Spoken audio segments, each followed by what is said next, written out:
Today, we enter the on-screen wizarding world of Harry Potter and the cringeworthy relationship between Harry and Ginny. This pairing is one of the most awkward on-screen romances of all time, so let's break down their relationship scene by scene across all 8 movies and see where it went wrong and why it left some of us feeling so uncomfortable. We begin with the Sorcerer's Stone. Harry and Ginny's interaction is brief. Ginny wishes Harry luck before he heads off to Hogwarts. But there's not much to note here. It's a simple, innocent moment with no hint of romance. The Chamber of Secrets is where things start to get interesting. Ginny is noticeably shy around Harry, contrast to the previous year. Her crush on Harry is hinted at as she's been talking about him all summer. She's been talking about your summer. Her shyness around him is dropped immediately, however, when Ginny stands up for Harry at the bookstore, a moment that shows she is protective of him. Also, Malfoy foreshadows what is to come. Oh look, Potter, you got yourself a girlfriend. Apart from that, there's no development in their relationship until the end, where Ginny reveals her ordeal with Tom Riddle's diary. It's a moment of vulnerability, but still no romantic chemistry is built. As you're about to find out, this scene, despite it being brief, is the most interaction we'll get between them for a long time. In the third movie, there's virtually no development in their relationship. They share a brief exchange where Ginny informs Harry about the fat lady's disappearance, but this is all for the entire film. It's clear that the movies are not focusing on building their romantic connection, as we're 3 movies into the series with little to no progression. Although the characters were still pretty young at this stage, the Goblet of Fire continues the trend of minimal interaction. They're seen together during the Quidditch World Cup, but don't share any dialogue. Ginny attends the Yule Ball with Neville. This is a missed opportunity for their relationship to develop, as we could have had Harry being jealous.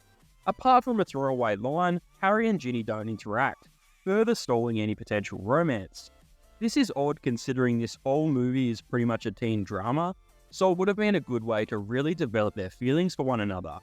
It's probably a good time to mention, I am only speaking about the scenes where Harry and Ginny actually interact, so moments where they are only seen together don't count, as they do nothing to further develop their relationship. The Order of the Phoenix doesn't offer much in terms of their relationship either. Ginny's brief suggestion during a meeting, The Shrieking Shack. That's too small. is one of the only direct interactions they have. There's a slight hint of jealousy from Ginny when Hermione mentions Cho Chang's interest in Harry, but it isn't focused on. Harry praises Ginny during the Order of the Phoenix training, but he is supportive of everyone, so this doesn't mean much. The lack of development is becoming a pattern, with 3 consecutive movies failing to advance their relationship in any meaningful way. In The Half-Blood Prince, we finally see some progress. Hallelujah! Harry and Ginny share a hug, though it's more awkward than romantic.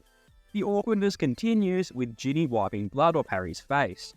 Their relationship feels forced, with uncomfortable moments like this being their only interactions, and they are still rare at best.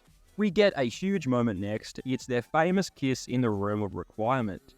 It's meant to be a significant moment, but it falls flat due to the lack of chemistry between them. Up until this point, Harry and Ginny have shared less than 10 moments together, most of which were 2-second lines that didn't build up their chemistry. And then the movie expects us to buy their romance? By the way, this kiss is very cringeworthy. Like, did they only do 1 take or something? Tell me this doesn't make you feel uncomfortable. Although Ginny comforting Harry about Dumbledore's death is a nice scene, I'm glad this was included. The embarrassing scenes hit a pinnacle in the Deathly Hallows Part 1. A cringeworthy moment occurs when Ginny sits next to Harry, a scene so forced that even Arthur Weasley exits the room. Their interactions feel rushed, with the filmmakers attempting to speed through their romantic development, since they have done a shit job building it up. Take this scene when Ginny gives Harry ties Harry's shoelace. Haven't they known each other for 7 years already? Why are they so awkward? Finally, we get kiss number 2. And I must admit, it's better than the first, but it still doesn't feel like 2 people who are romantically interested. It feels very forced. Harry's protective instincts kick in during the wedding attack, but it's a brief moment that doesn't add much to their relationship. In the final movie, The Deathly Hallows Part 2, their relationship doesn't fare much better. Ginny gives Harry an awkward greeting when he returns to Hogwarts, but they just kind of stare at each other. They then hold hands on the stairs, but this is a blink and you'll miss it moment. Ginny stepping up and the first one to defend Harry is a nice moment between them. I wish we got more of this, showing how much they care for one another. Next up is the final on-screen kiss between the two during the Battle of Hogwarts. It's fine, I guess. As far as the kisses go, this one is pretty harmless and not so cringeworthy. Though the lack of a scene where Harry consoles Ginny after Fred's death is a huge missed opportunity for emotional depth. But at least Ginny has a pretty big reaction when she hears Harry is dead. No! No! So that's another detail I'm happy made into the film. And that is the last development we get between these two characters until 19 years later when they have their own children.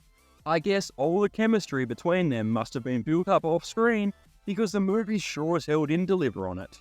And that's every single critical scene between Harry and Ginny over all 8 films. After that breakdown, I'm sure you can agree, their so-called romance was practically non-existent. It's a classic case of tell, don't show. The movies tell us they're a couple, but they don't show us the journey of how they got there. 90% of their scenes are throwaway lines, and the 10% that actually do matter are either too late for fans to get invested or too cringy to watch. In the end, it seems like the magic just wasn't there for Harry and Ginny. And yes, that pun was intended. So what do you think of Harry and Ginny's relationship? Be sure to comment your feelings below, I'd love to know what you think, and leave a like if you enjoyed the video. Go check out some other bad movie scenes if that interests you, but most importantly, don't forget to stay critical, and that's the end of the show.